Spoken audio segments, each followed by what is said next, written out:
کہ میرا تعلق نہ ارباب سیاست و صحافت سے ہے اور نہ ہی میں خود کو ایکڈیمکس یا دانشوروں کی کیٹیگری میں شمار کرتا ہوں۔ عمر میری سفارت کاری میں گزری، جس کو آپ بیوروکریٹ بھی کہہ سکتے ہیں، لیکن وہ بیوروکریٹ جو ملک کی نمائندگی کرتا ہے باہر کی دنیا میں۔ اور جب میں ریٹائر ہوا آج سے 20 سال قبل، اپنے آبائی شہر واپس لوٹا، تو میں نے کیونکہ جب تک میں سفارت کاری میں رہا تو بہت جھوٹ بولتا رہا، اپنی مملکت کے لیے، اپنی ریاست کے لیے بولنا پڑتا ہے۔ سفارتکار ہوتے ہی وہ ہیں جو باہر جا کر ہمیشہ جھوٹ بولتے ہیں۔ تو جھوٹ بول کر واپس آ کر مجھے اچھا لگا، لیکن میں نے اتنا گردآلود ماحول میری سانسوں میں آنا شروع ہوا۔ لاہور میرا آبائی شہر ہے، تو مجھے یوں محسوس ہوا کہ میرے ملک کے مسائل تو باہر کا کوئی ہے ہی نہیں، سب کے سب مسائل ملک کے اندر کے ہیں۔ اس دن سے میں نے 2 کیلکولیٹڈ فیصلے کیے۔ ایک یہ تھا، اور وہ میرے 40 سالہ اس تجربے کی بنیاد پر جو میں نے باہر سفارتکاری کے دوران آبزرو کیا تھا، کہ باہر ہر اس ملک میں جہاں انگریزی زبان نہیں تھی، اور مجھے اکثر میں ایسے ممالک جانا پڑا، وہ لوگ ہمیشہ اپنی زبان میں بات کرتے تھے۔ حالانکہ جب میں ان کے ساتھ گولف کھیل رہا ہوتا تھا یا سوشل ایکٹیویٹیز میں ہم پارٹیسپیٹ کرتے تھے، تو وہ میرے ساتھ انگریزی بول لیتے تھے، لیکن جب وہ اپنی ریاست کی نمائندگی کرتے تھے تو وہ ہمیشہ اپنے ساتھ ایک مترجم رکھتے تھے، کیونکہ ان کی زبان میں پورے طریقے سے نہیں سمجھ سکتا تھا۔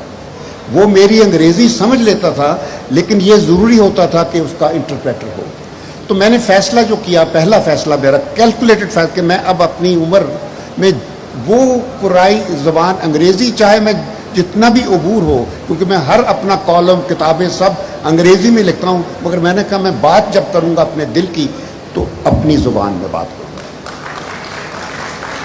اور دوسرا فیصلہ، اس کا کسی حد تک آج کے ابھی جو باتیں ہوئی ہیں، ایاز امیر صاحب نے تو آج بہت ہمارے لیے کہتے ہیں نا دانائی کے دروازے کھول دیے ہیں، تو اس کا تعلق اس مسئلے سے ہے۔ اور وہ میرا فیصلہ یہ تھا، حالانکہ اس وقت میں 2004 میں واپس آیا تھا، ریٹائر ہونے کے بعد 2 سال میں یونائٹڈ نیشنز میں کنسلٹنسی کر رہا تھا، کیونکہ ان کو مدد دے رہا تھا اس انٹرنیشنل فائنینسنگ فار ڈیولپمنٹ کے پروسیس کو، جس کو میں نے چیئر کیا تھا ایز ایمبیسڈر۔ مگر جب وہ میری مدت پوری ہو گئی تھی تو میں نے حکومت کو کہا تھا مجھے ایکسٹینشن نہیں چاہیے، میں صرف یونائٹڈ نیشنز میں کنسلٹنسی کے طور پر یہ 2 سال ان کی مدد کر دوں گا۔ اور وہ پوری کرنے کے بعد میں واپس آیا، اور میں نے یہ فیصلہ کیا کہ اب میں کہیں بھی کوئی نوکری نہیں کروں گا پاکستان کی یا کسی اور جگہ کی۔ تو اسی حوالے سے میں یہ کہنا چاہتا ہوں کہ جب میں یہ سوچ رہا تھا کہ ایکسٹینشن نہیں لوں گا، تو اس کا مطلب تو یہی تھا نا کہ میں اب اور نوکری نہیں کروں گا، مطلب تو یہی تھا کہ میں نے ایکسٹینشن نہیں لینی ہے۔ تو ایسی ہی بات تھی، بلکہ مجھے شوکت عزیز نے کہا کہ شمشاد صاحب آپ تو کچھ ہم سے مانگتے ہی نہیں ہیں۔ میں نے کہا مجھے ضرورت نہیں ہے۔ میں جب نوکری میں تھا ایز فورن سیکرٹری، اس پوزیشن میں میں ریکمنڈیشنز کیا کرتا تھا، میں نے کبھی کسی کا کیس ریکمینڈ نہیں کیا کہ یہ ایکسٹینشن ہونی چاہیے۔ جس نے 60 سال کیے، میں کہتا تھا اس کو گھر جانا چاہیے، کیونکہ قانون یہ ہے۔ رول آف لا کا مطلب ہی یہ ہے کہ اگر آپ نے رول آف لا میں فلیکسیبلٹی، کمپرومائزز شروع کر دیے، تو پھر تو قانون نہیں رہے گا، بلکہ ہمارا جو سول سروسز کا سٹرکچر ہے وہ تباہ ہو جائے گا۔ بلکہ 2015 یا 14 میں میں نے ایک آرٹیکل اسی بات پر لکھا تھا کہ ہمارے سیاستدانوں کی خواہش ہے کہ وہ فوج کو بھی چونکہ پولیس بنانا چاہتے ہیں، تو وہ فوج کو اس طریقے سے انڈیوسمنٹ دیتے ہیں، اس وقت تک ایک ہمارے سربراہ فوج کے ان کو ایکسٹینشن مل چکی تھی، تو میں اس کے بارے میں ذکر کیا تھا کہ یہ اس قسم کی رعایتیں فوج کو دے کر یہ فوج کا نظام خراب کر رہے ہیں. فوج کو یہ پولیس بنا دیں گے اور جو چیف ہوگا وہ ایک آئی جی کی حیثیت اختیار کر جائے گا. اور یہی ہوا، یہ ہوتا رہا. یہ اب ان لوگوں کا کام ہے جو بھی اقتدار میں ہوگا وہ دیکھے کہ آیا کہ یہ باتیں درست ہیں. جب آپ کو ایک آئین میں ایک ہدایت دے دی گئی ہے تو اس آئین کے مطابق ہونا چاہیے، کسی کی ایکسٹینشن نہیں ہونی چاہیے. آپ عمر بڑھا دیجئے اگر آپ سمجھتے ہیں کہ کسی کی پرفارمنس جو ہے وہ 60 سال کے بعد بھی ہو سکتی ہے، اگرچہ میں نہیں سمجھتا، کیونکہ خاص طور پر 70 سال کے بعد تو کسی سفیر کو بھی سفیر بنا کر بھیجنا یہ بہت ہی غلط فیصلہ ہے. ہمارے 2 سفیر گئے ایسے جس پہ میں نے اعتراض بھی کیا تھا، اور پھر مجھے یہ کہا گیا تھا کہ یہ ہم نے نہیں اپوائنٹ کیے، یہ کہیں اور سے اپوائنٹ ہوئے ہیں. تو اب آپ سن لیجیے بات. بہرحال آج میں جب اس طرف دیکھتا ہوں، اور ابھی بات ہوئی تھی، جوش سے بھی بات ہوئی ہے، ہوش سے بھی بات ہوئی ہے، تو میں سمجھتا ہوں کچھ سچ کی باتیں بھی ہو جائیں، کیونکہ ہمارے معاشرے میں جھوٹ کا بازار اتنا کھل گیا ہے کہ اب وقت آ گیا ہے کہ سچ بولا جائے. تو پہلی بات تو میں یہ کہنا چاہوں گا کہ ہمیں یہ تسلیم کر لینا چاہیے کہ جس تصور کے ساتھ علامہ اقبال نے بر صغیر کے مسلمانوں کے لیے ایک آزاد اور خود مختار اور خوددار مملکت کا خواب دیکھا تھا یا تصور جو دیا تھا ہمیں، کیا آج کا پاکستان اس کے مطابق ہے؟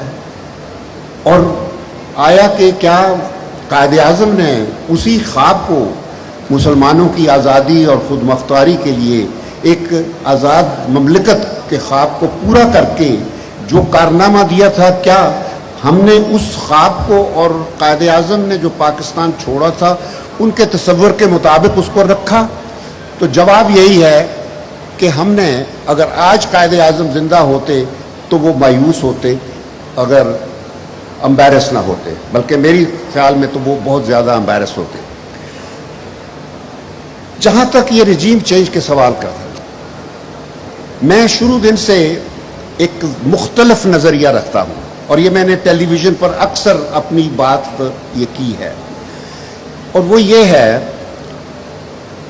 کہ سازش تو ہوتی ہے، یہ دنیا میں بہت عام ہے، اور بالخصوص جب بڑی طاقتیں شامل ہو جائیں تو سازش ہوتی ہے، مگر وہ بڑی طاقتیں سازش نہیں کرتی.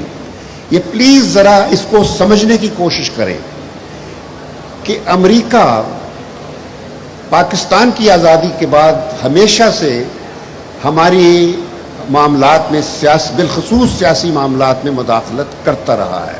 وہ اس کا پریروگیٹو تھا، کیونکہ ہم نے پہلے دن سے اپنے آپ کو امریکہ کے رحم و کرم پر چھوڑ دیا تھا. ہمارے حالات ایسے تھے، ہم پاکستان ایک ایسا ملک وجود میں آیا تھا جس کی مثال دنیا میں نہیں تھی. ہم ایک سیامیز ٹوئنز کی طرح ایک ایسے جڑواں 2 دھڑ تھے جو مکمل طور پر فزیکلی الگ تھے، سوائے little bit of heart and mind connection کے. وہ تھوڑا سا ہارٹ، دل اور دماغ کا کنیکشن تھا، اور وہ اتنا کمزور تھا کہ it could not withstand the pressures of physical separateness. نتیجہ وہ نکلا کہ ہندوستان نے فائدہ اٹھایا اور ہمیں بروٹلی، جس کو کہتے ہیں، کاٹ کے رکھ دیا. اور جو ملک ہم سے الگ ہوا، جو دھڑ، یہ اب آپ میری بات سمجھنے کی کوشش کریں، وہ اصل پاکستان تھا. یہ اصل پاکستان نہیں ہے جس میں ہم آج رہ رہے ہیں. سن لیجئے، اس پاکستان میں آزادی سے پہلے پاکستان کے حمایتی بہت کم تھے، بلکہ پنجاب اور سندھ کے جو وڈیرے لوگ تھے وہ تو انگریزوں کو کہتے تھے کہ پاکستان مت بناؤ، ہمیں نہیں چاہیے، ہمیں تم سے بہتر اور کوئی حکمران نہیں ملے گا. تو کبھی نہیں. باقی جو 2 صوبے تھے وہاں انگریز باقاعدہ ملٹری کیمپینز لڑ رہے تھے، فوجی کارروائیاں کر رہے تھے. تو انگریزوں نے جبکہ ہندوستان کے بقیہ تمام صوبوں میں اور ریاستوں میں ایک پولیٹیکل پروسیس شروع کیا تھا، جہاں لوگوں کو ووٹ دے کے مقامی کونسلیں بنتی تھی اور ایک کانگریس پارٹی تشکیل میں آ گئی تھی، تو وہ باقاعدہ ایک سیاست کا ان کو ایکسپیرینس اور ایکسپوجر مل رہا تھا. ہمارے ان چاروں صوبوں کو جو موجودہ ہیں قطعی بھی کوئی بھی سیاسی ایکسپوجر نہیں نصیب ہوا تھا, اور جو الگ ہوا وہ پاکستان کی بنیاد وہاں رکھی گئی تھی. مسلم لیگ وہاں وجود میں آئی 1906 میں ڈھاکہ میں. وہ وفد جو تھا جس کو شملہ ڈیپوٹیشن کہتے ہیں, جو 1906 میں اکتوبر 1906 میں لارڈ منٹو کو مل کر جس نے یہ مطالبہ کیا کہ ہندوستان کے مسلمانوں کو الگ الیکٹریٹ دیا جائے تاکہ ہم مائنورٹی کے طور پر نہیں, ہم ایک قومیت کے طور پر ہمارا ایک الگ تشخص قبول ہو جائے, اور وہ مان لیا گیا.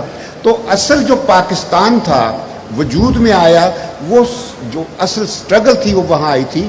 صرف ہم نے اپنی غلطیوں سے, اب میں اس ہسٹری میں نہیں جاؤں گا کہ ہم نے مشرقی پاکستان کے لوگوں کے ساتھ کیا کیا, کیوں الگ ہوئے, صرف اتنا کافی ہے کہ وہ ایک سیاسی کرائسس تھا, کیونکہ ایک باقاعدہ بڑا اچھا الیکشن ہوا تھا. اس کے ورڈکٹ کو ریجیکٹ کیا. ریجیکٹ کس نے کیا کہ جو میجورٹی اکثریت والی تھی پارٹی, اس کو اقتدار نہیں دیا گیا, اور فوج اور بھٹو نے مل کر ایک ایسا سٹینڈ لے لیا جس کے بعد ظاہر ہے جو ہونا تھا وہ ایک المیہ پاکستان کا پیدا ہو گیا. تو اس قسم کے المیے ہوتے رہے ہیں. باقی باہر سے تو مداخلت ہوتی ہے, کیونکہ ہم نے روس کو شروع میں ہی ناراض کر دیا تھا. ایسے اب یہ تاریخی واقعہ ہے, آپ لوگوں کو شاید نہ پتا ہو کہ جب ہم آزاد ہوئے تو ہماری جتنی بھی سول ملٹری کنیکشنز والی امپیریل کنیکشنز والی جو سول ملٹری بیوروکریسی تھی, اس سب کی جو توجہ تھی اور ذہنی قربتیں تھیں وہ امریکہ کے ساتھ تھیں. وہ مغرب کو اپنا آقا سمجھتے تھے آزادی سے پہلے بھی. تو انہوں نے جب یہ زور توقع رکھی کہ امریکہ اب ہمارے پرائم منسٹر کو دعوت دے گا, وہ توقع پوری نہیں ہوئی, اور پریزیڈنٹ ٹرومن نے لیاقت علی کو دعوت نامہ نہیں دیا. بلکہ یہ ہوا کہ ٹرومن کی تو خواہش تھی کہ پاکستان بنے ہی نہ, امریکہ کی شروع میں یہ خواہش تھی, اور انگریزوں کو کہا, چرچل کو کہا گیا کہ تم یہ کیوں بانٹ رہے ہو, ہمیں انڈیا اکٹھا چھوڑ کے جانا چاہیے کیونکہ ہمیں لڑنے میں آسانی رہے گی سوویت امپائر کے ساتھ. تو انگریزوں نے کہا کہ نہیں, ہم تو بس تنگ آ گئے, جانا ہے. تو وہ الگ ہو گیا. لیکن اصل چیز یہی ہے کہ جب پاکستان پھر بنا تو ٹرومن نے پاکستان کو وہ توجہ نہیں دی جو نہرو کو دے رہا تھا. اس کی خواہش تھی کہ نہرو کے ساتھ, نہرو کی ساری توجہ روس کی طرف تھی. تو ایک عجیب ڈائلیما تھا ہر طرف. تو ہم امریکہ کے ساتھ دوستی کرنا چاہتے تھے, امریکہ نہرو کے ساتھ کرنا چاہتا تھا, نہرو روس کے ساتھ کرنا چاہتا تھا. تو اس صورت میں پھر ہمارے سفارتکاروں نے کام دکھایا کہ ایران میں راجہ غضنفر علی خان اس وقت وہاں سفیر تھے. تو لیاقت علی خان ٹرانزٹ کر رہے تھے لندن. وہاں رات کو کھانے پر اتفاق سے جو ایک مہمان تھا وہ سوویت یونین کا سفیر تھا, اور وہ تھا آذری, مسلمان تھا. تو وہاں کھل کر جب بات ہوئی تو راجہ صاحب نے کہا کہ یار تم سوویت یونین سے ہمارے پرائم منسٹر کو دعوت نامہ دلاؤ, ہم وزٹ کرنا چاہتے ہیں. اس نے کہا میں 1 ہفتے میں دعوت نامہ دے دیتا ہوں. یہ سب چیزیں آپ کو اس سازش کے کانٹیکسٹ میں سمجھا رہا ہوں. تو وہ دعوت نامہ آ گیا, لیکن ہم جس وقت ہم نے وہ دعوت نامہ لہرایا کہ ہمیں روس نے یہ دعوت نامہ دے دیا ہے, اگلے دن ٹرومن نے بھی دعوت نامہ دے دیا, اور ہم نے روس کا دعوت نامہ ایک طرف رکھا اور امریکہ چلے گئے. نہرو ہم سے پہلے 2 ہفتے گزار آیا تھا, نہرو کے بعد ہمارا پرائم منسٹر 2 ہفتے گزارتا ہے, اور وہاں اچھی بات چیت ہوئی, 2 ہفتے اچھے گزرے, اور جتنی تھوڑی بہت مدد کی ضرورت تھی $2-4 ملین مل گئے ہوں گے. لیکن اصل چیز مسئلہ پیدا ہوا جب ٹرومن نے یہ کہا کہ پرائم منسٹر ہمیں آپ کی فوج کی ضرورت ہے کوریا میں, ایک دستہ بھیجیں. لیاقت نے کہا کہ نہیں, میرے قائد کا تو ویژن یہ ہے کہ پیس ود آل اینمٹی ود نن, ہم نے تو کسی سے جنگ نہیں لڑنی. تو اس پہ امریکہ ناراض ہو گیا. لیاقت علی واپس آتا ہے, اور لیاقت علی کے پھر ہمارے سفارتکاروں نے کہا جی اب چین چلتے ہیں, روس چلتے ہیں. تو 2 ہفتے پہلے روس جانے سے لیاقت علی ختم ہو جاتا ہے. تو یہ مت سمجھیے کہ سازش امریکہ کرتا ہے. امریکہ کا جو ناراضگی ہے وہ ہم لوگ دیکھتے ہیں. یہاں ہماری قوم ہے, ہم اندر سے سازش کرنے والے ہم خود ہیں, اور یہ ہمارا وتیرہ ہے, ہماری ثقافت ہے. میں اس کی مثال آپ کو اور دیتا ہوں. جب رنجیت سنگھ یہاں پھرتا تھا گھوڑے پر, ایک سکھ سرکردہ لیڈر کے طور پر, ینگ لڑکا 13-14 سال کا, تو ہمارے لوگوں نے, اندرون شہر کے لوگوں نے, اس وقت افغان رولر ہوتا تھا, مغل نہیں تھا, افغان رولر تھا لاہور کا, تو اس کو رنجیت سنگھ کو بولا تم رات کو آؤ قبضہ کر لو, ہم یہ لاہور شہر کے سارے دروازے تمہارے لیے کھول دیں گے. کہتا ٹھیک ہے. وہ دروازے کھلے ہوئے, رنجیت سنگھ نے لاہور قابو کیا, لاہور کے بعد اس نے پنجاب پورا قابو کیا اور امپائر بنا لی, ایمپرر بن گیا رنجیت سنگھ سکھوں کا. تو یہاں ایک مغلوں کے ہوتے ہوتے ایک نئی امپائر بنی. تو کیسے بنی؟ سازش کرنے والوں نے دروازہ اندر سے کھولا تھا. تو ہم بہت ماہر ہیں.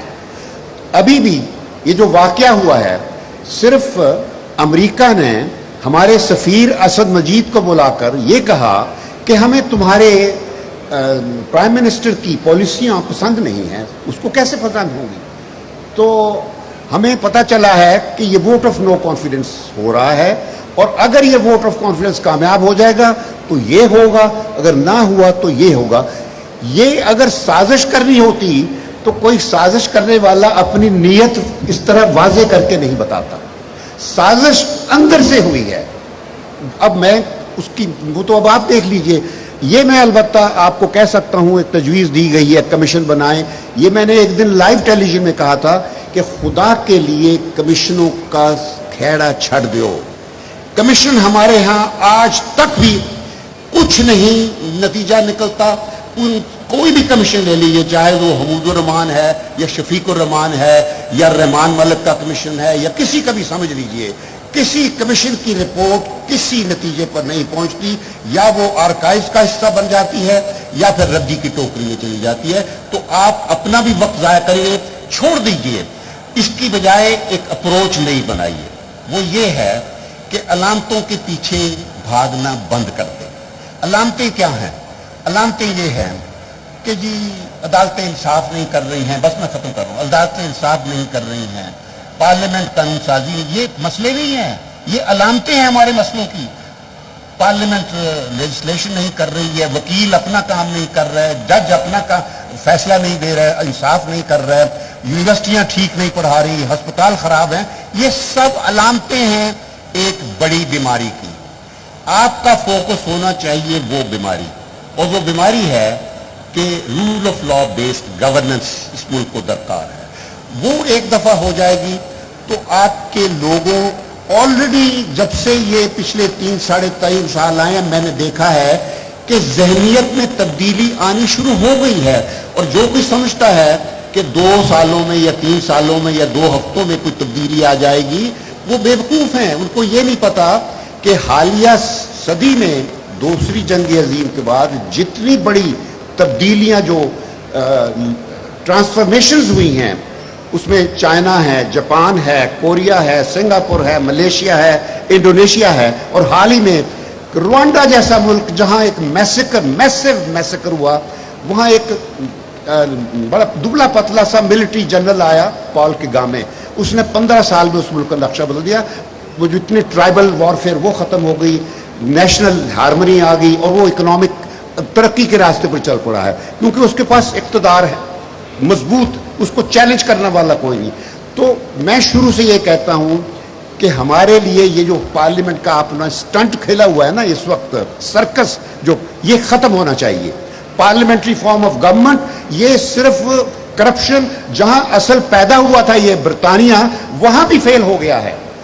امریکہ میں بھی یہ سسٹم فیل ہو رہے ہیں. ہمیں وہ اپنا سسٹم اپنانا ہے جو ہمارے مزاج کے مطابق ہوگا.